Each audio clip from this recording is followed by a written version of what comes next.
আসসালামু আলাইকুম প্রিয় দর্শক বন্ধুরা, সবাই কেমন আছেন? আশা করি ভালোই আছেন। আর আজকে আমি চলে এসেছি একটা নতুন ব্লগ ভিডিওটি কি নিয়ে থাকছে কেউ না বুঝতে পারলেও আমি বলে দিচ্ছি, পুরো ভিডিওটা দেখতে থাকুন।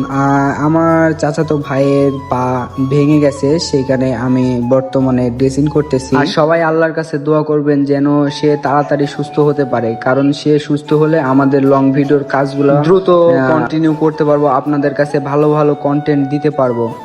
আর আশা করি আপনারা সবাই আমাদেরকে বেশি বেশি দোয়া করবেন যেন আরো বেশি দূরে এগিয়ে যেতে পারি। তারও একসময় হাসি খুশি জীবন ছিল, কিন্তু এখন আর হাসি খুশি জীবনটা দুঃখময় হয়ে গেছে। কারণ একটা মানুষ যখন অসুস্থ থাকে তখন সে কিছুতেই ভালো থাকতে পারে না, সে একা একা সারাদিন থাকে। আমি রাত্রে এসে তার সাথে থাকি, আড্ডা দেই, কারণ দিনে অনেক কাজ নিয়ে ব্যস্ত থাকি। আর আমাকে কেমন লাগতেছে অবশ্যই সবাই কমেন্ট করে বলবেন। সবাই সাবস্ক্রাইব ভালো লাগলে ফলো করে পাশে থাকবেন নতুন ব্লগ ভিডিও পেতে। আর আমার ভাইয়ের অ্যাক্সিডেন্টটি হয়েছিল ঈদের দিন পর্যন্ত আজকে ভিডিওটি দেখতেছেন, এখন পর্যন্ত শুয়ে আছে। আর প্রথমে সরকারি মেডিকেলে ছিল, সরকারি মেডিকেলের ট্রিটমেন্ট ভালো হয়নি দ্বিধায় দেখে এখন ক্লিনিকে ট্রিটমেন্ট করানো হচ্ছে। আর এখন ক্লিনিকের ট্রিটমেন্টে আলহামদুলিল্লাহ অনেক ভালো আছে, সে এখন একা একা দাঁড়াতেও পারে। আর আমার কাছে এইগুলা দেখে আগে অনেক ভয় লাগতো, কিন্তু এখন এর দেখে দেখে আমারও অভ্যাস হয়ে গেছে। প্রথম দিন দেখে আমি অনেক ভয় পাইছিলাম, কিন্তু দেখুন এখন আমি নিজের হাতেই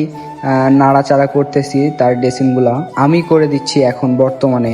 আর এইটা যদিও অনেক আগের ভিডিও, তারপরেও আমি এডিট করতে পারিনি, যার কারণে আপলোড দিতে পারিনি। এখন বর্তমানে তার গোল খাসা করা হয়েছে। আর সবার উদ্দেশ্যে একটা কথাই বলতে চাই, যারা যারা বাইক রাইড করেন তারা অনেক সেফটির সঙ্গে বাইক রাইড করবেন, কারণ এইগুলো অবস্থা খুবই খারাপ জীবনের জন্য, ফ্যামিলির উপরে অনেক ইফেক্ট পড়ে।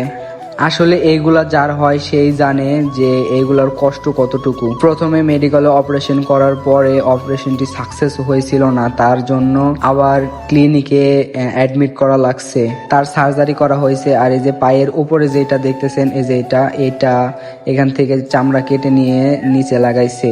আর আপনারা যারা মনে করছেন যে আমি ফেসবুক থেকে অনেক টাকা আয় করি, কিন্তু এখনো আমি ফেসবুকে মনিটাইজেশনই পাই না। আর এটা কোনো ফানি ভিডিও না, এটা একটা স্যাড ব্লগ ভিডিও বলতে পারেন। আর আমার এই ভিডিওটা যদি আজকে সবার কাছে ভালো লেগে থাকে তবে অবশ্যই ভিডিওটি শেয়ার করবেন অন্যের কাছে, যারা বেশি জোরে বাইক চালায় তাদের কাছে বিশেষ করে। আজকের ভিডিওটি ভালো লেগে থাকলে আমাকে কমেন্টস করবেন, একটা ফলো দিয়ে পাশেই থাকবেন। Tata, bye bye.